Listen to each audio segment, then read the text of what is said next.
Este museo fue fundado el 6 de abril de 2012 y en su inauguración estuvieron presentes el director general del IMC, la directora del Patrimonio Cultural y el director del Museo de Bellas Artes.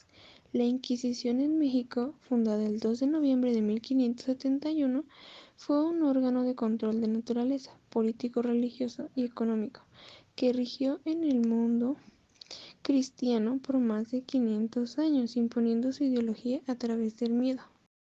En este museo se expone una pieza de Tomás Torquemada, el cual fue el primer inquisidor general y el más tristemente celebrado. Su método de tortura favorito era por medio del fuego, y se estima que durante su mandato la Inquisición o el Santo Oficio torturó a 10.000 personas aproximadamente con este método.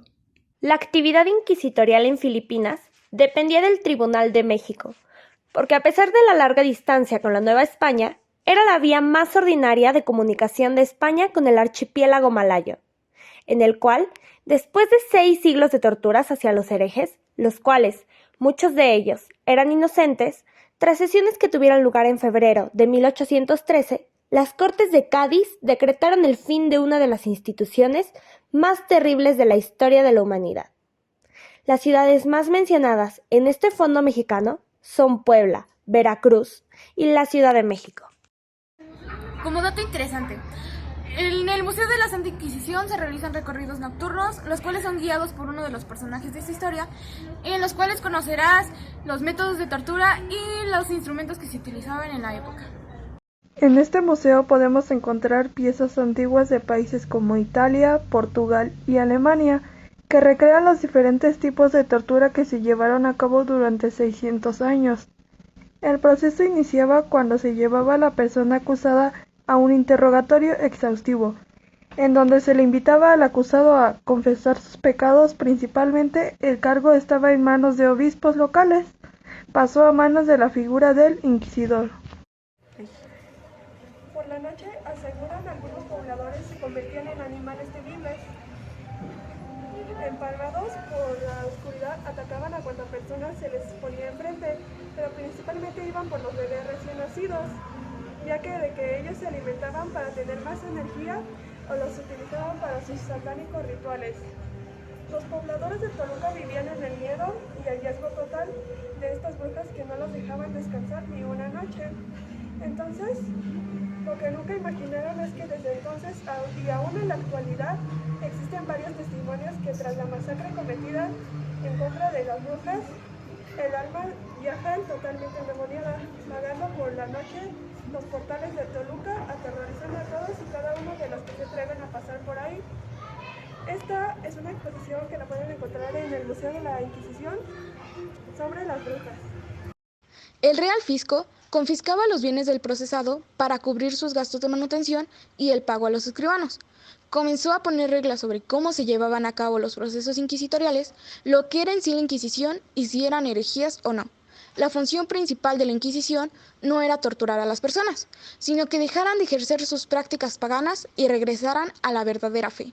Todo esto era mantenido en secreto. En la inauguración del museo estuvieron presentes Fernando Muñoz Samayoa, director general del IMC, María José González Cruz, directora del Patrimonio Cultural, Leonel Sánchez Maldonado, director del Museo de Bellas Artes, y Raúl Rodríguez Peña, representante del Museo Medieval AC, quien compartió con el público asistente el interés del señor Lorenzo Cantini por difundir una de las páginas negras de la historia a partir del diseño y la creación de escenas que reflejan el dolor causado de instrumentos de diferentes materiales cuyo fin era la muerte. Además, hace del conocimiento que en la Edad Media surgió un tribunal eclesiástico dedicado a la búsqueda e investigación de los delitos contra la fe católica, que se llamaba Tribunal de Santo Oficio de la Inquisición. Su operación inició en el siglo XII en Europa hasta el siglo XIX, introduciéndose en América en el siglo XVI. Todas las cárceles de la Inquisición eran subterráneas, para que nadie conociera lo que pasaba. Si una bruja o un hereje confesaba sus pecados desde el interrogatorio, solo se les daba una multa o penitencia.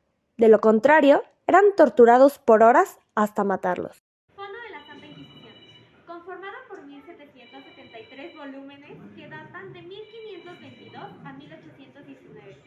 El Fondo Inquisición es uno de los acervos más importantes resguardados en el AGN.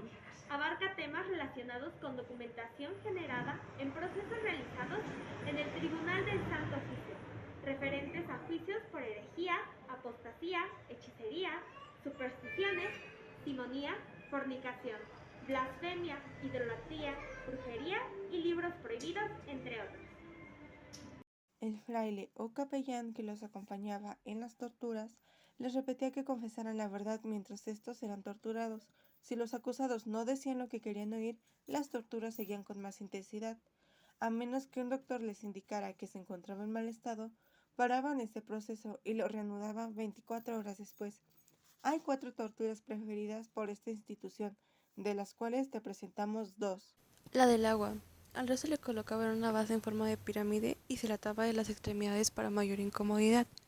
Se le hacía ingerir hasta 6 litros de agua repentinamente. La de fuego, en la cual se recostaba la acusada en una mesa y se le enredaba una cuerda alrededor de su cuerpo. Posteriormente se le untaba en los pies manteca de cerdo y se le acercaban pedazos de carbón a sus pies, en la cual se mostraba ambulación o llegaban a quedar incrustados los pedazos de carbón. Las herramientas expuestas son parte de una colección privada que se recaudó gracias a plazas de antigüedades de Alemania, España e Italia, países donde la Santa Inquisición perduró por siglos. La Inquisición llevó a cabo 125.000 juicios, con al menos 1.300 condenados a muerte. Las personas acusadas de brujas o hechiceros oscilaban entre los 45.000 y 60.000. Sin duda, en este museo podemos vivir una de las etapas de la historia que no fue un mito, sino una cruda realidad, que generó enojo y tristeza para muchos que visitan el museo.